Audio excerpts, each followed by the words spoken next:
সুলতানি হাট হচ্ছে কি বেস্ট। বাংলাদেশের মধ্যে সবচাইতে বড় হাট হইল গিয়া সুলতানি হাট। হ্যালো বন্ধুরা, আজকের ব্লগে আপনাদের নিয়ে এসেছি কেরানীগঞ্জের অন্যতম বড় ও জমজমাট বিশাল গরুর হাট সুলতানি গরুর হাট, যা অবস্থিত বছিলা ব্রিজ পার হলেই মিলেনিয়াম সিটিতে। হাটে পা রাখতেই চারদিকে ব্যস্ততা আর বিশাল বিশাল সব গরু দেখে সত্যিই চোখ জুড়িয়ে গেল। ছোট মাঝারি থেকে শুরু করে রাজকীয় সব বড় বড় সাইজের কালেকশন এই সুলতানি গরুর হাটে। আজকের ভিডিওতে আমি আপনাদের পুরো হাট ঘুরে দেখাবো, বিক্রেতা কেমন দামে গরু বিক্রি করছে এবং ক্রেতাগণের দাম নিয়ে কি মতামত। গাইস, এটা হচ্ছে বিশাল আকৃতির একটা হাতির সাইজের মতো গরু। আপনারা সামনাসামনি না দেখলে বুঝতেই পারবেন না। দেখেন, ও শুয়ে আছে, তারপর এই গরুটা প্রায় কাছাকাছি উচ্চতার মনে হচ্ছে। 2 লাখ টাকা না? কত বললো? 52,000। মাশাআল্লাহ ভাই, এটা কত বললো? 1,20,000। মাশাআল্লাহ। কত কত ভাই? 81। আলহামদুলিল্লাহ, খুব সুন্দর। কত বললো ভাইয়া? 22 করছে। 1,22,000। খুব সুন্দর হয়েছে ভাই। কত বললো ভাই?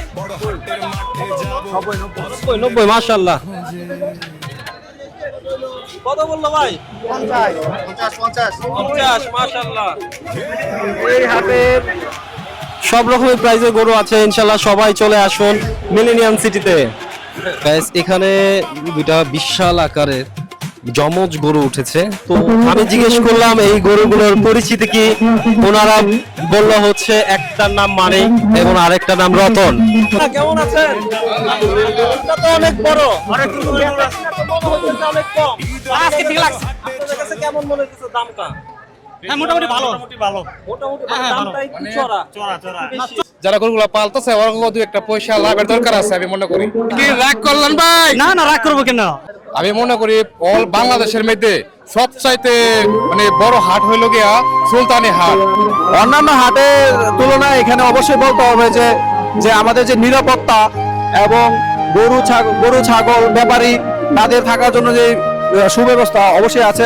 এখানে কোনো রকম চাঁদাবাজি তো হচ্ছেই না। প্লাস এখানে যত আমাদের 2 আসনের যত নেতাকর্মী আছে তাদের সকলের সহযোগিতায় একে মিলেমিশে এখানে কাজ করা হচ্ছে, যার কারণে কোনো দালাল পর্যন্ত এই আমাদের হাটে ঢুকতে পারতেছে না। চাচার লেগে কি? চাচার লেগে এখানে বাইরে দেখতে হইব? হ্যাঁ, আপনার লেগে দেখতে হইব না? না, এটা ওটা তো অনেক সুন্দর। এই কত বললো ভাই? 1,78,000। খুব সুন্দর গরু নিয়ে গেল। 1,21,000 টাকা না? ছোট কালা চান নিছেন নাকি? না, দামাদামি চলছে। দামাদামি চলতেছে? দাম কি রকম? অনেক দাম চাই। অনেক দাম বেশি। দাম কেমন লাগতেছে? দাম মোটামুটি ভালোই, কমও না বেশিও না। হ্যাঁ। ভাই কত বললো? 80,000। আলহামদুলিল্লাহ। মেয়েদের মতো রাগ করে দাঁড়ায় আছে, খুব ভালো লাগতেছে গরুটা। এ ভাই, এই গরু এটা কিরকম দাম চাইতেছে? 4.5 লাখ। 4.5 লাখ টাকা। হাটটা ভিজিট করে কেমন লাগতেছে এবং প্রাইসটা কিরকম লাগতেছে আপনার কাছে? আজকে মনে হচ্ছে কি একটু দাম বেশি যাচ্ছে, ঠিক আছে? আর ওদের নিজেদের মধ্যে হচ্ছে কি একটু সিন্ডিকেটের মতো আছে, দাম ছাড়তে যাচ্ছে না। একজন আরেকজনকে খোঁজা দিচ্ছে যে হচ্ছে কি এর নিচে ছাড়ো না, এর নিচে ছাড়ো না। তো হোপফুলি দেখা যায় কালকে কি হয়। আমাদের এই সুলতানি হাট হচ্ছে কি বেস্ট, কারণ হচ্ছে কি এত বৃষ্টি হয়েছে, বৃষ্টি হওয়ার পরে এখানে কোনো কাদা নাই। এটা সবচেয়ে বড় রিজন হচ্ছে এটা বালুর উপরে। তো অন্য অন্য হাটের তুলনায় এখানে গরু কিনে মজা, বাট ফ্যাক্ট হচ্ছে গিয়ে গরুর দাম বেশি। ভাই কত নিল? 62। মাশাআল্লাহ। কত নিল? 100। মাশাআল্লাহ, 1 লক্ষ টাকায়। ভাই কত? 31। মাশাআল্লাহ। যাকে যাকে গরু বিক্রি হচ্ছে। ভাই কত নিল? 8,000। 1,08,000 হাসিল সহ। মাশাআল্লাহ। 1,70,000। তাই সন্ধ্যার খুবই আগ মুহূর্তে মেঘলা রাত করে বৃষ্টি হয়ে ঝরছে আমাদের মাঝে, তাই হাটে আর বেশিক্ষণ থাকতে পারছি না। আমি আর আমার বন্ধু পিয়াজ দুজনে এখন হাট থেকে বের হয়ে যাবে। আর ভিডিওগুলো যদি আপনাদের ভালো লাগে সাবস্ক্রাইব করবেন, ফলো করবেন।